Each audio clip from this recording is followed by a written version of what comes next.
आज हम 9th class का प्रश्नावली 11.2 चैप्टर का क्वेश्चन नंबर 6 सॉल्व करने जा रहे हैं, जो कि क्वेश्चन में दिया है उस गोले की त्रिज्या ज्ञात कीजिए जिसका पृष्ठीय क्षेत्रफल 154 सेंटीमीटर स्क्वायर है। तो इस क्वेश्चन को हम लोग बहुत आसान तरीके से सॉल्व करेंगे। जैसा कि आप सभी को पता है कि गोले का पृष्ठीय क्षेत्रफल 4πr² होता है, लेकिन इसमें हम लोग जब भी कोई भी क्वेश्चन को सॉल्व करते हैं तो सबसे पहले हम उसका फार्मूला लिखते हैं। तो गोले का पृष्ठीय क्षेत्रफल तो हमको पता है कि 4πr² होता है, लेकिन हम यहाँ तो 4πr² होता है, ये आप सबको पता है। लेकिन इस क्वेश्चन में हम यहाँ 4πr² ना लिख के बल्कि 154 सेंटीमीटर स्क्वायर लिखेंगे, ताकि बच्चों को आगे जाके क्रॉस मल्टीप्लाई में या किसी भी आर की वैल्यू निकालने में दिक्कत ना हो। तो हम सबसे पहले यहाँ 4πr² ना लिख के 154 सेंटीमीटर स्क्वायर लिखते हैं, और यहाँ पे हम इसका फार्मूला लिखेंगे। इसके नीचे गोले का पृष्ठीय क्षेत्रफल जो हमारा होता है 4πr² होता है, तो हम इसके नीचे लिखेंगे। बाकी जिस तरह से आगे का जो है वैसे ही हम इसको वैसे ही उतारते जाएंगे। अब हमको पता है कि पाई की वैल्यू 22/7 होता है। जब किसी क्वेश्चन में पाई की वैल्यू 3.14 लगाना होता है तो वो हमारा क्वेश्चन में बता देता है, लेकिन अगर इसमें क्वेश्चन में नहीं बताया हुआ है तो हम इसमें पाई की वैल्यू 22/7 ही लगाएंगे। तो देखिए, इसमें पाई की वैल्यू 4 × 22/7 और आर को हम वैसे ही रहने देंगे।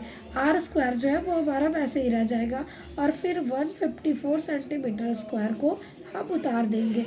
अब इसमें क्या है, अगर आपको यहाँ मल्टीप्लाई करना है तो आप मल्टीप्लाई भी कर सकते हैं, और नहीं करना है तो नहीं भी कर सकते।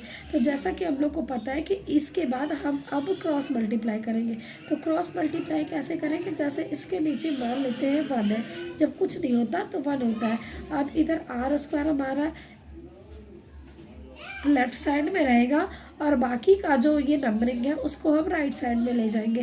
तो राइट साइड में ले जाने के लिए हम इसको करते हैं क्रॉस मल्टीप्लाई। ये हम बस आपको समझाने के लिए क्रॉस मल्टीप्लाई कर रहे हैं, ये आपको नहीं करना है।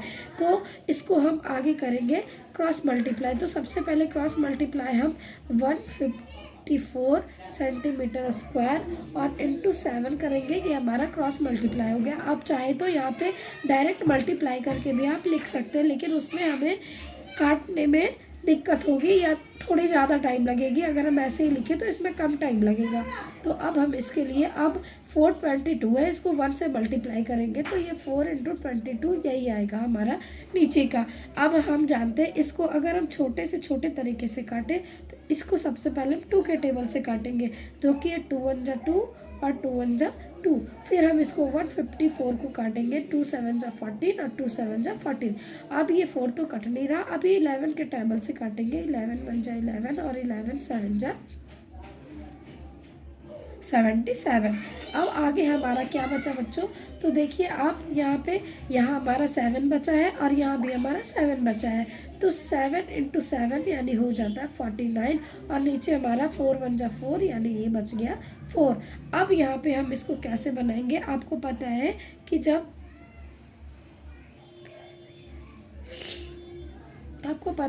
ये स्क्वायर जब एक लेफ्ट साइड से राइट साइड में जाता है तो वो रूट में चेंज हो जाता है। तो रूट में चेंज करने के लिए हम इसको करेंगे r = ये हमारा रूट में चेंज हो जाएगा, ये 49/4 हो जाएगा। अब यहाँ पे हम क्या करेंगे, ये r की वैल्यू जब रूट से जब हम बाहर लाते तो स्क्वायर तो आप सभी को पता होगा। तो 49 का स्क्वायर क्या होता है बच्चों, 7 होता है, और 4 का स्क्वायर क्या होता है, 2 होता है। तो ये हमारा हो गया। अब ये यहाँ सेंटीमीटर स्क्वायर भी है, और सेंटीमीटर स्क्वायर को भी जब हम रूट से बाहर निकालेंगे तो हमारा सिर्फ सेंटीमीटर बचेगा। तो इस तरह से हमें जैसे कि r का वैल्यू, इसमें त्रिज्या की वैल्यू निकालने बोला था, तो ये हमारा आंसर निकल के आ गया है, जो कि r की वैल्यू है 7/2 सेंटीमीटर। ये हमारा आंसर है। बच्चों, आप सभी को ये क्वेश्चन कैसा लगा, और अगर तरीका समझ में आया हो तो प्लीज़ हमारे चैनल को लाइक और सब्सक्राइब करें। Thank you.